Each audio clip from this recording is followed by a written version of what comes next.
I ended off yesterday's vlog by saying that I wanted to discuss something yesterday that I didn't get the chance to. So here it is today.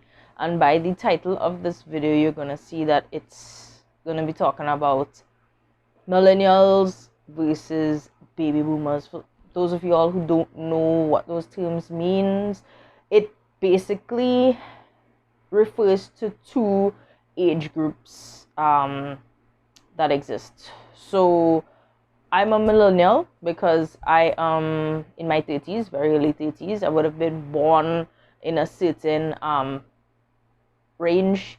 I don't know if it's in the 80s up until 1995.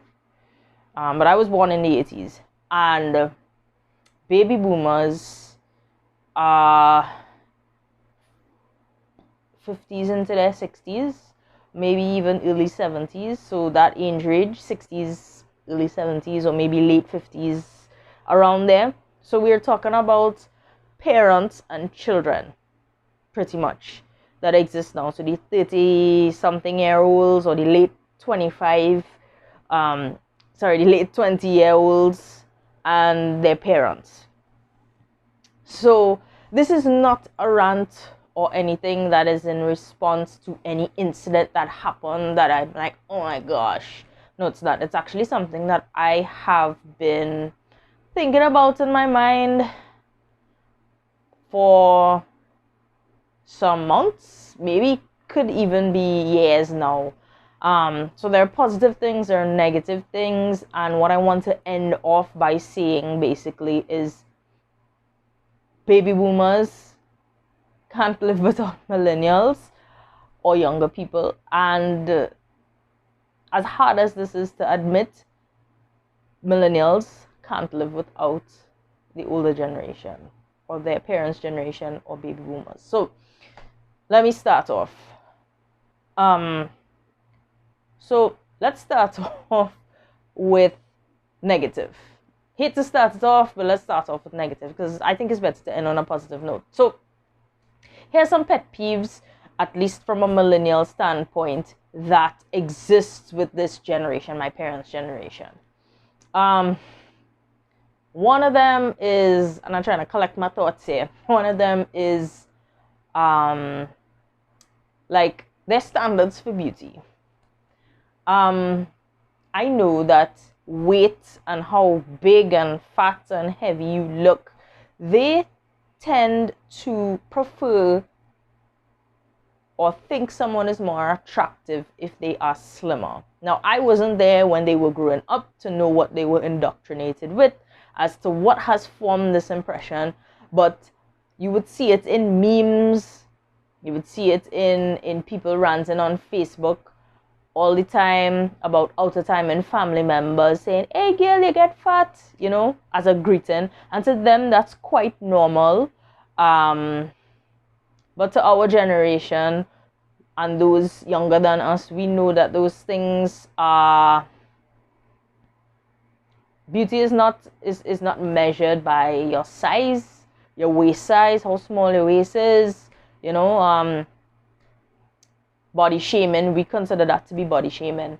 And so that's one thing.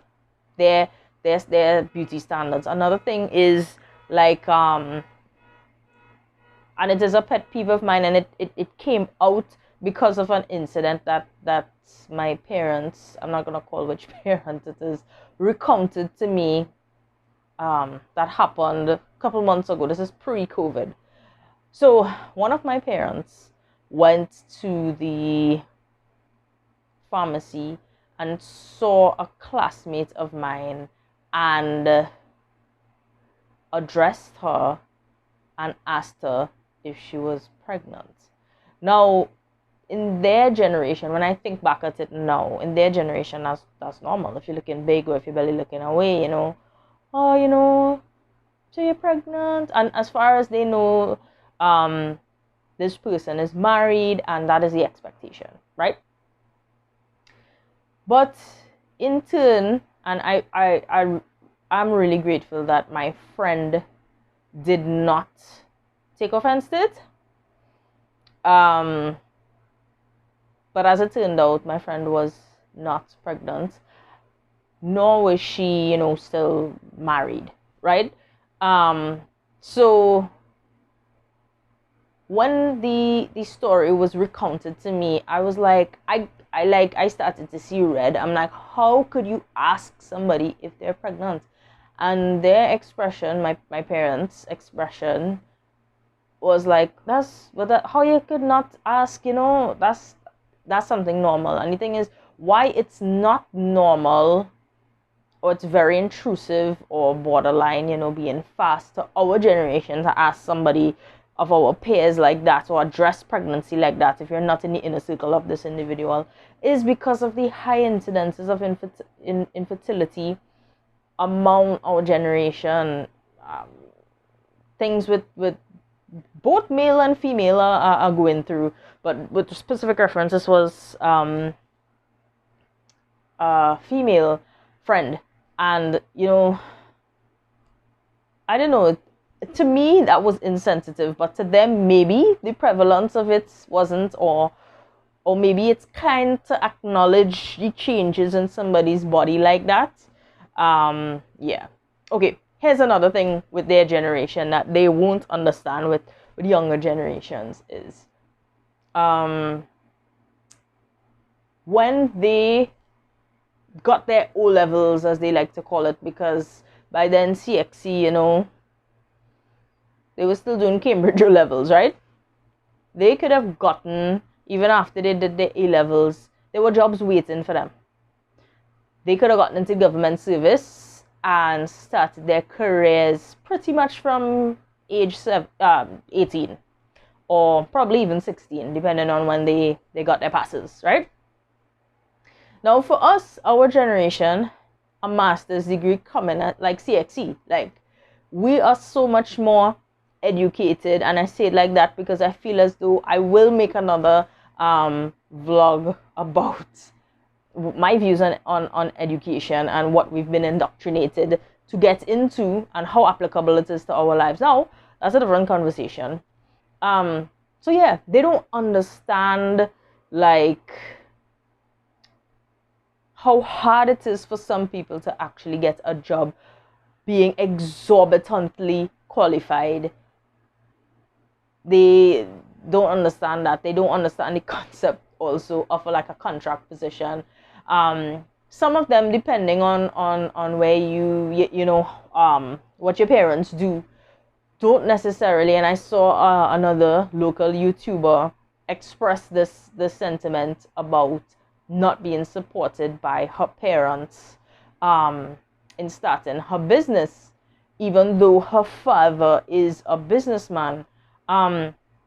They just don't have an understanding of probably technology and how technology works, and probably mistake the fact that you spend so much time on your computer or your phone or behind the screen as wasting time, because that's also how they view technology. So that was a lot of points muddled into one, but I think you get the general gist of where I'm trying to go with some ways in which millennials and baby boomers butt heads. Okay, so let's flip the script. So here's some positive things, and these are things that actually I marvel at, even though I may not explicitly state that to their faces, which is bad. But anyway, they at our age were adults, because a lot of us at this age don't see ourselves as fully functional adults. Most of us live at home, even pre-pandemic.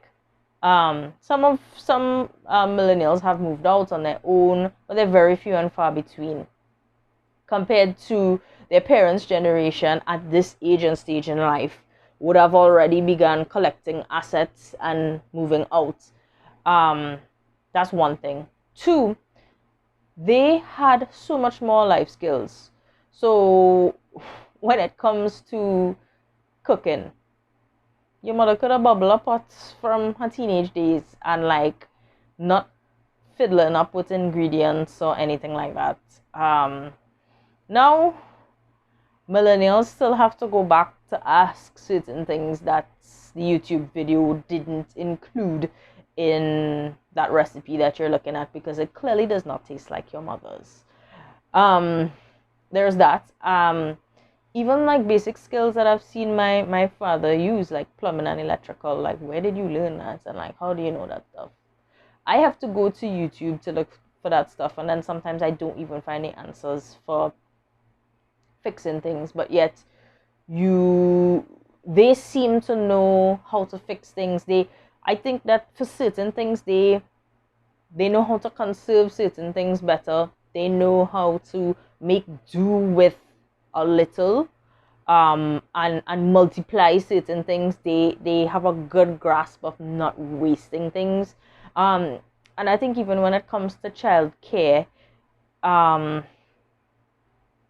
know there is a lot of things, and this is not to belittle my generation, and I'm just making a comparison. I feel as though they could have handled the stress and the strain of having children. Like, you don't hit, probably because it wasn't something to be discussed in the open, but they handled like the challenges with postpartum depression and the different things that comes from raising kids, that I think our generation is so much more vocal about. Let me backtrack in what I just said. I wouldn't say handled much better. They didn't express their frustration or hardship in doing some of the things that we do. I think they were resilient. They are resilient. There's some things, like if you have to get things done, like what is this, like NIS, this is something very arbitrary, NIS, so like getting your BIR number and filling out your TD4, and even things like, for some people who don't know, understanding how the parliamentary system works and following up on things like that, there's so much more. Those things come natural to them. For my generation, I don't think we have an interest in that. And if we do, we go right back to them to find out. I don't know if that makes sense. Maybe I'll cut that part out to the video, because it's clear here, but I don't think I'm vocalizing it properly. So anyway, there are some things that they do extremely well. So let's talk about baby boomers living in our modern society. So here's one of the things that they need help with in this society. Most, not all of them. Technology. So one of my parents, I will not call which one of them, went on vacation with their siblings to a Latin American country. And by the time they came back, their phone was reset, like restored to factory settings, reset like brand new out of the box. How does that happen? Because you and I both know that you have to go through certain things. Yes, you sure you want to do this? Yes, for that to happen. It's either the phone was handed to somebody and that was the outcome that person did, or like I can't even begin to picture and imagine like how that happens, but it did. That's one thing. And two, things as simple as like finding something on YouTube or casting it or paying a bill. A lot of millennials, patients, are probably tested in this regard, because you would have found yourself having to explain the same thing or similar things multiple times. And ooh, that's my mic. And sometimes you realize that connections are not being made because you feel like you have to explain the same thing over and over again. And I think what happens in the mind of a millennial at that point in time is you immediately think about your past. You think about how you've been raised, and you think about the times that you didn't understand something in your past, and what the response was from your parents at that point in time. And you really are tempted to give them a taste of their own medicine, which I have done. I'm no saint, right? But you know, in retrospect, I think it's harder for them to learn at this stage than we were to learn at our stages. Not making excuses, because some of them just don't make an effort. But by and large, for them having to navigate a technically rapidly evolving technological world is hard. And I think the least that we could give them is respect, even though they don't get it. Just find the patience somewhere within you to just explain it that seventh time this week alone. Yeah, when the money running out on the phone because the data option is on, you know. Yeah. If they're willing to write it down, just go through it again. Just go through it again. Just do it. Yeah. Because guess what? One day there's going to be something like your baby might have been crying for 3 nights straight and you didn't know what to do. You Googled everything on YouTube. You can't find the answer, and the baby's cries are driving you crazy. And one call to your mother, father, your aunt, that generation, or boil some lime bud. I'm not in that stage, so I'm just, yeah. Boil this and give the baby. Baby gone, sleep. They hold the keys to some things that we who are comfortable in this technological age, we can't do without to survive. So treat them with respect. That's the least you could do, right? And try to form some kind of harmony between the two generations.